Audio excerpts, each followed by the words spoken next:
الحمد لله نحمده ونستعينه ونستغفره ونعوذ بالله من شرور أنفسنا ومن سيئات أعمالنا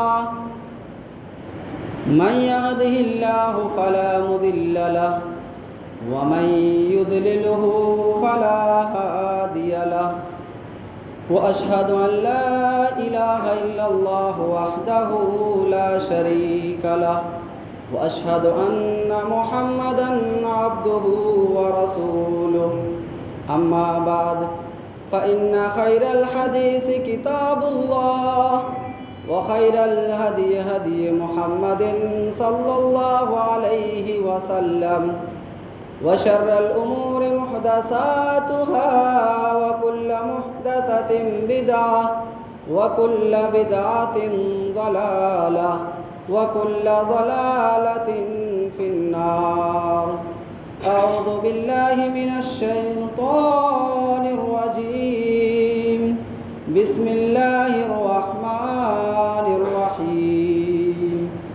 يا أيها الذين آمنوا اتقوا الله حق تقاته ولا تموتن إلا وأنتم مسلمون. يا أيها الناس اتقوا ربكم الذي خلقكم من نفس واحدة وخلق منها زوجها وبث منهما رجالا كثيرا ونساء واتقوا الله الذي تساءلون به والأرحام إن الله كان عليكم رقيبا.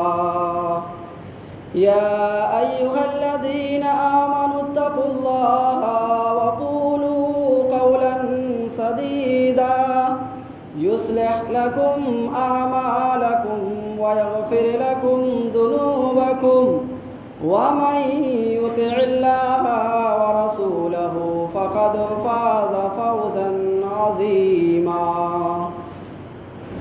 وقال الله تبارك وتعالى في موضع آخر: مثل الذين ينفقون أموالهم في سبيل الله كمثل حبة أنبتت 7 سنابل في كل سنبلة 100 حبة والله يضاعف لمن يشاء والله واسع عليم. حاضرین جمعہ، معزز سامعین، ہر قسم کی تعریف و کبریائی اس وحدہ لا شریک خالق کائنات مالک ارض و سما کے لیے لائق و زیبا ہے،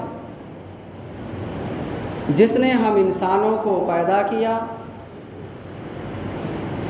بعدہ درود و سلام نازل ہو اس ذات مبارکہ مقدسہ پر جن کا نام اسم گرامی جناب محمد الرسول اللہ صلی اللہ علیہ وسلم. گزشتہ خطبہ جمعہ میں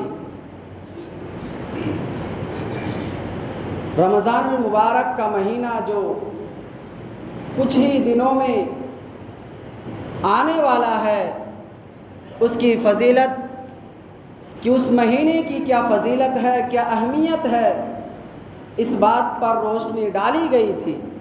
اور اس کا مقصد یہ تھا کہ تاکہ ہمارے اور آپ کے دلوں میں اس رمضان مہینے کی مقدس اور اس کی عظمت ہمارے دلوں میں بیٹھ جائے، اور جب یہ مبارک مہینہ آ جائے تو ایک دن بھی ان کی فضیلتوں اور برکتوں سے ہم محروم نہ ہو پائیں. اسی لیے رمضان کے آنے سے پہلے آپ کے سامنے اس مبارک مہینے کی فضیلت بتلائی گئی. آج کے خطبہ جمعہ کے اندر خطبہ مسنونہ کے بعد سورۃ البقرہ کی آیت نمبر 261 آپ کے سامنے تلاوت کی گئی. اس آیت کے مطابق آج کے خطبہ جمعہ کا عنوان ہوگا زکوٰۃ کی اہمیت و فضیلت اور اس کی فرضیت۔ اس موضوع کے انتخاب کرنے کا مقصد یہ ہے کیونکہ میں جانتا ہوں کہ یہاں کا ماحول یہ ہے کہ رمضان کے یعنی پہلے رمضان سے لے کے 2 3 4 یعنی رمضان کے پہلے عشرے میں یہاں پر لوگ زکوٰۃ نکالتے ہیں، لہذا مناسب یہی ہوا کہ جب رمضان کے پہلے عشرے میں ہم زکوٰۃ نکالتے ہیں تو اس زکوٰۃ کی فرضیت اور اس کی اہمیت کیا ہے، کیونکہ بہت سارے لوگ جیسے ہی رمضان شروع ہوتا ہے زکوٰۃ کے بارے میں سوال کرتے ہیں کہ زکوٰۃ کی فضیلت کیا ہے، کن لوگوں پر زکوٰۃ فرض ہے، جو لوگ زکوٰۃ نہیں دیتے ہیں، جو لوگ زکوٰۃ نکالنے میں ہیلے بہانے کرتے ہیں، ان لوگوں کا انجام کیا ہوگا۔ ابھی آپ کو باخبر کر دیا جائے تاکہ کوئی بھی شخص اس زکوٰۃ جیسے اہم رکن میں بھی کوئی لاپرواہی نہ کرے۔ جس طرح سے ہمارے اور آپ کے اوپر نماز فرض ہے، روزہ فرض ہے، حج فرض ہے، اسی طرح سے شریعت اسلامیہ کا ایک اہم رکن زکوٰۃ بھی ہے۔ جس طرح نماز فرض ہے، رمضان کا روزہ فرض ہے، ٹھیک اسی طرح زکوٰۃ بھی فرض ہے۔ زکوٰۃ کا لفظی معنی پاکیزگی بڑھوتری کے ہوتا ہے۔ زکوٰۃ اس مال کو کہا جاتا ہے جو نصاب تک پہنچنے کے بعد، حولان حول گزرنے کے بعد مقررہ مقدار میں جو مال غریبوں کے لیے نکالا جاتا ہے اس مال کو زکوٰۃ کہتے ہیں۔ زکوٰۃ کا نصاب شریعت اسلامیہ نے بتلایا کہ جس شخص کے پاس 7.5 تولہ سونا یا اس سونے کے مقدار کے برابر پیسہ ہے تو ایسے شخص پر زکوٰۃ فرض ہے۔ زکوٰۃ کا نصاب جس شخص کے پاس 52.5 تولہ چاندی ہے یا اس چاندی کے مقدار کے برابر پیسہ ہے تو ایسے شخص پر زکوٰۃ فرض ہے۔ تو زکوٰۃ کن لوگوں پر فرض ہے؟ نصاب آپ کے سامنے واضح ہے۔ زکوٰۃ شریعت اسلامیہ کا ایک بہت ہی اہم رکن ہے، اور شریعت کے اندر، قرآن کے اندر، حدیث کے اندر صدقہ اور زکوٰۃ کے لیے صدقے کا لفظ استعمال ہوا ہے۔ زکوٰۃ کو صدقہ بھی کہتے ہیں، نفلی صدقہ الگ ہوتا ہے، اسی طرح صدقۃ الفطرہ الگ ہوتا ہے۔ زکوٰۃ کو صدقہ بھی کہا جاتا ہے۔ قرآن کریم کے اندر جہاں فضیلتیں بتلائی گئیں صدقے کی، وہاں صدقے سے مراد نفلی صدقہ بھی ہے، جو فرض زکوٰۃ ہوتا ہے وہ بھی ان فضیلتوں کے اندر شامل ہے۔ آئیے قرآن کریم کے اندر دیکھتے ہیں کہ صدقے اور زکوٰۃ کی کیا فضیلت اللہ نے بیان کی۔ سورۃ البقرہ آیت نمبر 261۔ اللہ تبارک و تعالیٰ نے اپنی پیاری کتاب قرآن مقدس کے اندر زکوٰۃ دینے والوں کا، صدقہ کرنے والوں کا مقام بیان کرتے ہوئے، مثال دیتے ہوئے فرمایا: مثل الذین ينفقون اموالهم فی سبیل اللہ کمثل حبۃ انبتت 7 سنابل فی کل سنبلۃ 100 حبۃ۔ رب العالمین نے ان لوگوں کی مثال بیان کی جو اللہ کی راہ میں زکوٰۃ دیتے ہیں، جو اللہ کی راہ میں صدقہ و خیرات کرتے ہیں۔ ایسے لوگوں کی مثال اس دانے کی طرح ہے کہ کوئی شخص ایک دانہ زمین میں گاڑتا ہے، وہ دانہ ایک بالی نکلتا ہے، اس سے ایک بالی نکل جاتی ہے، وہ دانہ پودا بن جاتا ہے، کوپلیں نکل جاتی ہیں، اور اس ایک پودے سے 7 بالیاں نکل جاتی ہیں، اور ہر بالی میں 100 دانہ ہوتا ہے۔ رب العالمین نے فرمایا یہی مثال ان لوگوں کی ہے کہ اگر کوئی شخص اللہ کی راہ میں 1 روپیہ خرچ کرتا ہے تو اس کو ایسے ہی 1 کے بدلے 700 گنا عطا کر دیتا ہے۔ مطلب یہ ہوا کہ اگر آپ اللہ کی راہ میں 1 روپیہ خرچ کرتے ہیں تو اس کو بڑھا کر کے 700 روپے کے برابر اجر و ثواب دیتا ہے۔ آگے فرمایا وَيُضَاعِفُ لِمَن يَشَاءُ، اللہ جس کو چاہے اس سے زیادہ عطا کر سکتا ہے اس کے اخلاص کے مطابق۔ یہ زکوٰۃ اور صدقہ اللہ کی راہ میں خرچ کرنے کی فضیلت ہے۔ یہ ہمارا اور آپ کا نظریہ ہے کہ اللہ کی راہ میں زکوٰۃ دینے سے ہمارے مال میں کمی ہو جاتی ہے۔ یہ ہمارا اور آپ کا بنایا ہوا اصول ہے کہ ہم اگر زکوٰۃ نکالیں گے ہم غریب ہو جائیں گے، قلاص ہو جائیں گے۔ اللہ کی قسم، اگر کوئی شخص اس اللہ کی راہ میں خرچ کرتا ہے، زکوٰۃ نکالتا ہے تو اس کے مال کے اندر کمی نہیں ہوتی ہے۔ پیارے نبی جناب محمد الرسول اللہ صلی اللہ علیہ وسلم نے فرمایا، مسلم شریف کی روایت ہے، ما نقصت صدقۃ من المال، اے لوگو اللہ کی راہ میں صدقہ کرو، اللہ کی راہ میں زکوٰۃ دو، اس زکوٰۃ سے، اس صدقے سے تمہارے مال کے اندر کمی نہیں ہوگی۔ اور جو شخص اللہ کی راہ میں خرچ کرتے ہیں، جو یہ سوچتے ہیں کہ ہم دین کی خدمت کرنے والوں پر خرچ کریں گے، زکوٰۃ نکالیں گے، ہمارے مال کے اندر کمی آ جائے گی۔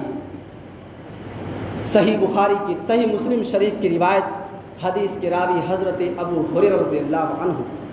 جن لوگوں کا تصور یہ ہے کہ زکوٰۃ نکالنے سے مال کے اندر کمی آتی ہے، اس حدیث کو دیکھیں۔ حدیث کے راوی حضرت ابو ہریرہ رضی اللہ عنہ بیان کرتے ہیں، اللہ کے پیارے نبی جناب محمد الرسول اللہ صلی اللہ علیہ وسلم نے مثال دیتے فرمایا، لمبی حدیث ہے، ایک واقعے کا تذکرہ کرتے ہوئے فرمایا، پیارے نبی نے فرمایا ایک مسافر تھا، جنگل اور صحرا کو کراس کرتے ہوئے کہیں جا رہے تھے، آسمان صاف تھا، دیکھتے ہی دیکھتے آسمان میں بادل چھا جاتا ہے، آسمان سے آواز آتی ہے، بادل کو حکم دیا جاتا ہے، اے بدلی آج تمہاری ذمہ داری بنتی ہے کہ فلاں شخص کے باغ کو جا کے سیراب کر کے آ جا۔ وہ مسافر حیران ہو جاتا ہے، وہ مسافر تعجب کرتا ہے کہ آج سے پہلے کبھی میں نے آسمان سے کسی کا نام لیتے ہوئے نہیں سنا جس کا نام لے کے بادل کو حکم دیا جاتا ہو کہ اے بادل جاؤ فلاں شخص کے باغ کو سیراب کر دو۔ وہ مسافر اپنے راستے کو، اپنے منزل کو چھوڑ دیتے ہیں، وہ بادل جہاں جہاں جا رہا ہے اس کے پیچھا کرتے ہوئے پہنچ جاتا ہے۔ مسافر دیکھتے ہیں کہ ایک چٹیل میدان ہے، ایک چٹیل میدان میں بادل بارش برسا دیتی ہے اور اس چٹیل میدان کے کنارے سے ایک نالی بہتی ہوئی جا رہی ہے اور وہ نالی ایک شخص کے باغ کو کراس کرتا ہوا چلا جا رہا ہے اور باغ کا مالک بیلچا لے کر کے ان پانیوں سے اپنے باغ کو سیراب کرنے لگ جاتا ہے۔ وہ مسافر اس مالک کے پاس کھڑا ہو جاتا ہے، سوال کرتا ہے، اے بھلا انسان آپ کا نام کیا ہے؟ وہ باغ کا مالی اس مسافر کو اپنا نام بتلاتا ہے۔ نام بتلانے کے بعد وہ باغ کا مالی اس مسافر انسان سے سوال کرتا ہے، اے میرے مسافر بھائی آپ تو اجنبی ہو، آپ نے میرا نام کس وجہ سے پوچھ لیا؟ وہ مسافر اس باغ کے مالک کو جواب دیتے ہیں کہ میرے بھائی میں نے آسمان سے آواز سنی، آسمان سے وہی نام لیا گیا تھا جو نام تم نے ابھی مجھے بتلایا۔ اللہ نے آسمان سے بادل کو حکم دیا کہ جاؤ فلاں انسان کے باغ کو سیراب کر دو۔ آخر مجھے بتاؤ تم کام کون سا کرتے ہو جس کی وجہ سے رب نے آسمان سے بادل کو حکم دیا کہ تمہارے باغ کو سیراب کر دے؟ وہ باغ کا مالک اس مسافر کو جواب دیتے ہیں، اے میرے بھائی یہ جو میرا باغ تم دیکھ رہے ہو اس کو اللہ نے مجھے عطا کیا، جب اس کا پھل تیار ہو جاتا ہے فصل کو تیار کرتا ہوں، ان باغ کے سارے فصل کو 3 حصوں میں تقسیم کر دیتا ہوں، ایک حصہ اپنے لیے اپنے بیوی بچوں میں خرچ کر ڈالتا ہوں، ایک حصہ اسی باغ کے خرچ کے لیے رکھ دیتا ہوں اور تیسرا حصہ غریبوں، مسکینوں، یتیموں، فقیروں میں بانٹ دیتا ہوں۔ مسافر کو بات سمجھ میں آ گئی کہ یہی وہ عمل ہے جس کی وجہ سے رب العالمین نے آسمان سے بادل کو حکم دیا کہ اے بادل جاؤ فلاں شخص کے باغ کو سیراب کر کے آؤ۔ اس روایت کو پیش کرنے کا مقصد یہ ہے کہ جو لوگ اللہ کی راہ میں خرچ کرتے ہیں، جو لوگ اپنے مال کا زکوٰۃ ایمانداری سے نکالتے ہیں، ان لوگوں کے لیے رب کی طرف سے مدد نازل ہوتی ہے، ان کے کاروبار کے راستے کھل جاتے ہیں، ان کے مال و دولت میں برکت رب العالمین کی طرف سے ہوتی ہے۔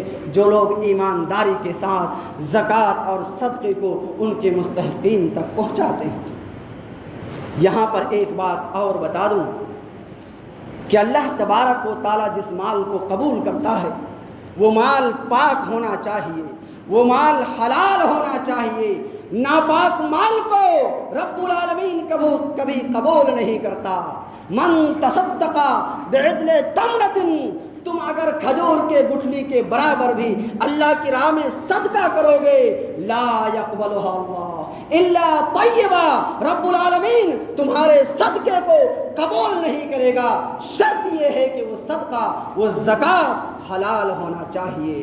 اگر چاہتے ہیں کہ آپ کے صدقے کو قبول کیا جائے، اپنے مال کو پاک کیجیے۔ اب آئیے دیکھتے ہیں جو لوگ زکوٰۃ نکالنے میں لاپرواہی کرتے ہیں، جو لوگ زکوٰۃ ایمانداری سے نہیں نکالتے ہیں، ان کا انجام کیا ہوگا۔ کیونکہ آج جتنے مالدار لوگ ہیں اس دنیا کے اندر، اس ہندوستان میں جتنے سینٹ ہیں، مالداروں کی طرف سے اگر زکوٰۃ ایمانداری کے ساتھ نکال دیا جائے اور مستحقین تک اس کو پہنچا دیا جائے، رب کعبہ کی قسم اس ہندوستان سے غربت کا جنازہ نکل جائے گا، مسلمان غریب نہیں۔ شرط یہ ہے کہ ہر مالدار ایمانداری کے ساتھ زکوٰۃ ادا کر دے۔ زکوٰۃ جو لوگ نہیں دیتے ہیں ان کا انجام کیا ہوگا۔ آئیے صحیح بخاری شریف کی روایت، حدیث کی راوی حضرت ابو ہریرہ رضی اللہ عنہ، پیارے نبی جناب محمد الرسول اللہ صلی اللہ علیہ وسلم کے انتقال کے بعد سب سے پہلے خلیفہ جو بنتے ہیں وہ حضرت ابو بکر صدیق رضی اللہ عنہ۔ حضرت ابو بکر صدیق نبیوں کے بعد سب سے افضل ہستی، افضل شخصیت اگر کسی کی ہے تو حضرت ابو بکر صدیق رضی اللہ عنہ کی ہے۔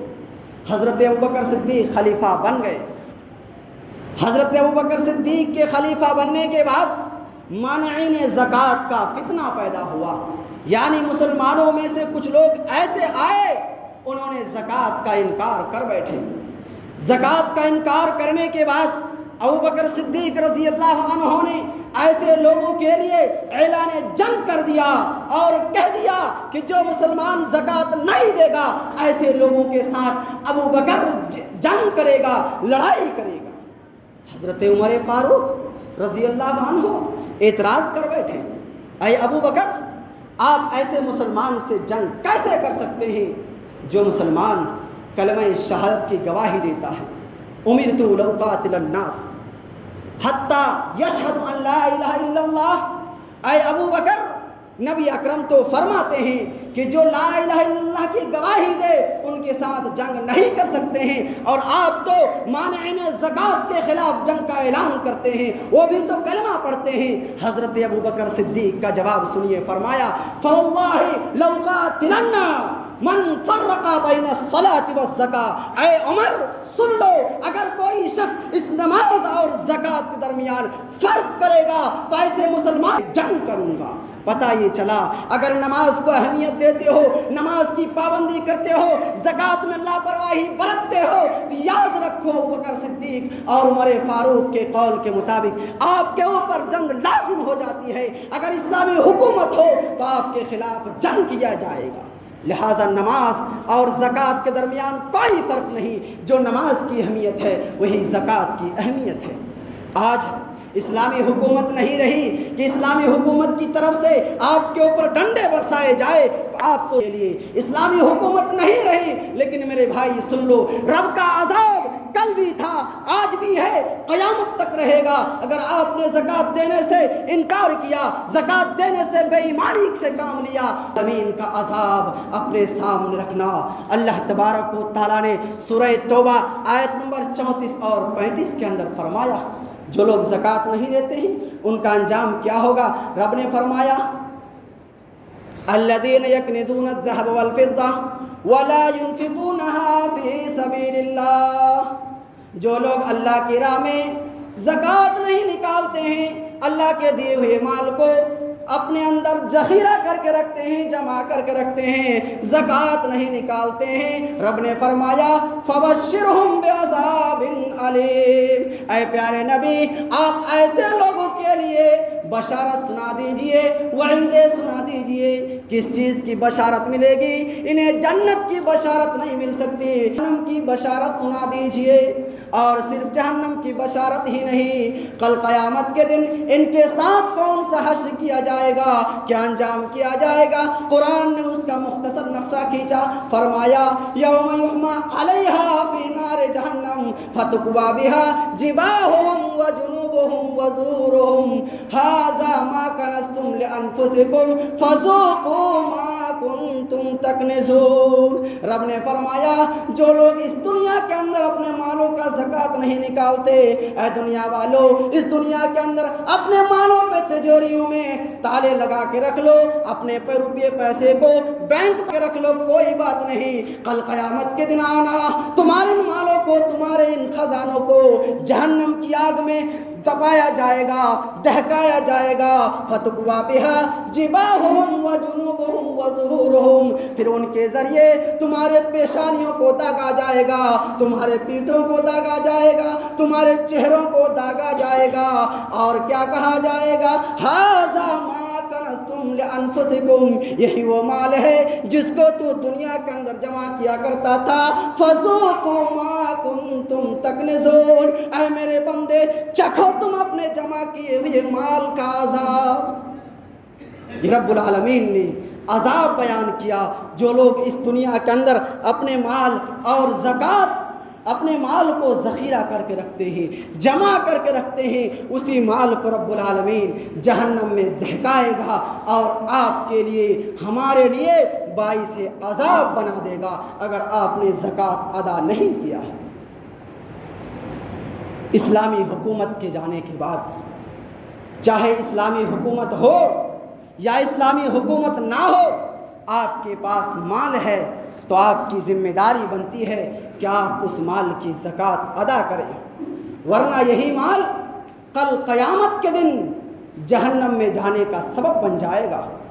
پیارے نبی جناب محمد الرسول اللہ صلی اللہ علیہ وسلم نے فرمایا من عطاہ اللہ مالا فلم یؤدی زکاتہ، جس کو اللہ نے مال دیا، دولت دیا اور اس مال کا زکوٰۃ نہیں نکالتا، کل قیامت کے دن وہ مال ایک گنجا سانپ بن جائے گا اور آ کے کہے گا، آپ کے جبڑے کو پکڑے گا، کہے گا انا کنزکا، انا کنزکا، میں آنا ہوں، میں ہی تمہارا مال ہوں جو تو دنیا میں جمع کرتا تھا۔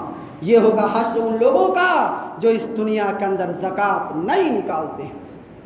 آج ہم یہ کہتے ہیں کہ زکوٰۃ دینے سے، صدقہ کرنے سے ہمارے مال میں کمی آ جائے گی، اللہ کے دین کے خدمت کرنے والوں پر خرچ کرنے سے ہمارے مال کے اندر کمی آ جائے گی، اللہ کے اس دین کی خدمت کرنے والوں پر خرچ ہم 100 مرتبہ سوچتے ہیں۔ آئیے پیارے نبی کے دور کا ایک واقعہ آپ کو سناتا ہوں۔ پیارے نبی جناب محمد الرسول اللہ صلی اللہ علیہ وسلم کے دور میں ایک واقعہ پیش آیا۔ وہ واقعہ یہ تھا کہ 2 بھائی تھے، ان میں سے ایک بھائی محنت کرتا تھا اور گھر کا خرچ چلاتے تھے، دوسرا بھائی کماتا نہیں تھا، اللہ کے نبی صلی اللہ علیہ وسلم کی خدمت میں حاضر ہو کر علم دین سیکھا کرتے تھے، قرآن کریم اور حدیث سیکھا کرتے تھے۔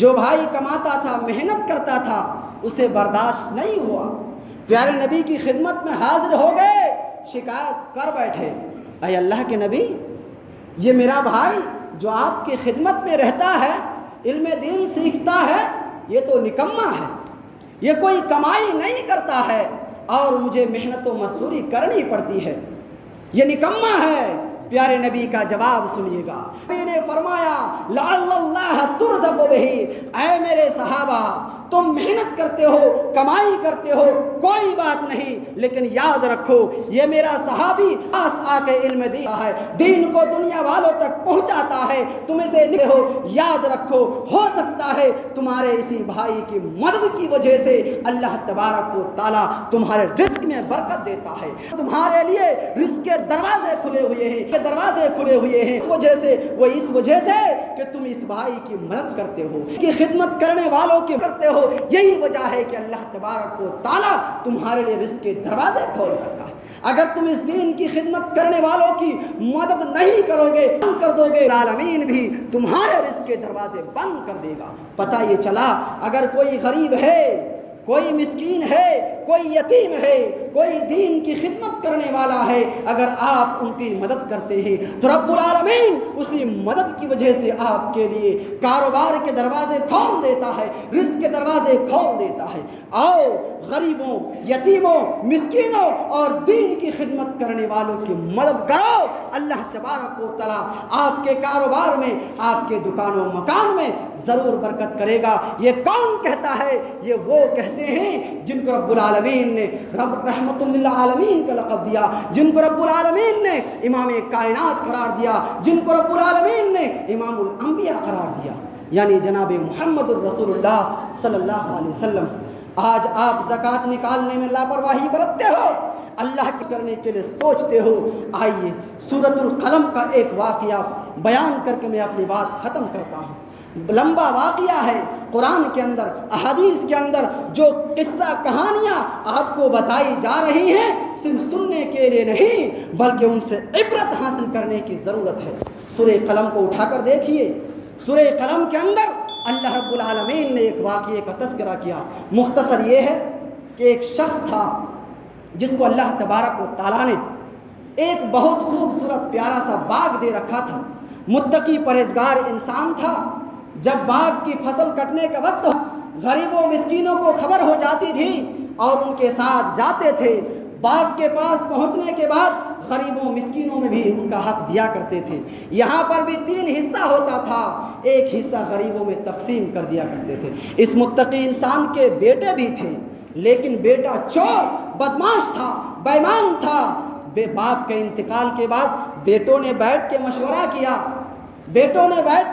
کیا کہ میرا باپ تو بیوقوف تھا، اس باغ کے فصل کو غریبوں میں بانٹ دیا کرتے تھے، آؤ بیٹھ کے مشورہ کرتے ہیں کہ کیا کرنا ہے۔ انہوں نے بیٹھ کے مشورہ کیا کہ صبح ہونے سے پہلے فصل کو کاٹ کے گھر میں لے کے آ جائیں گے۔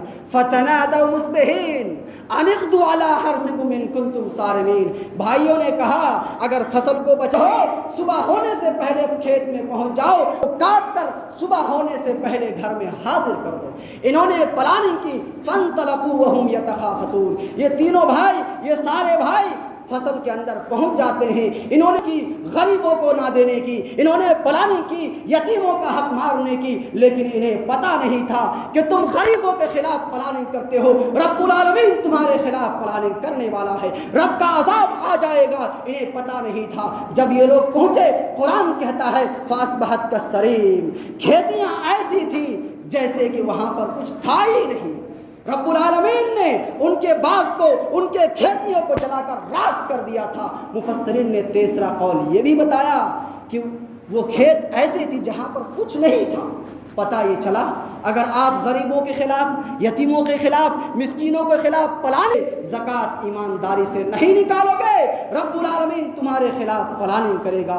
اللہ تبارک و تعالیٰ سے دعا ہے کہ رب العالمین ہم تمام مسلمانوں کو ایمانداری کے ساتھ زکوٰۃ نکالنے اور مستحقین تک اس زکوٰۃ کو پہنچانے کی توفیق عطا فرمائے۔ اقول قولی ھذا استغفر اللہ لی ولکم ولجمیع المسلمین فاستغفروہ انہ ھو الغفور الرحیم۔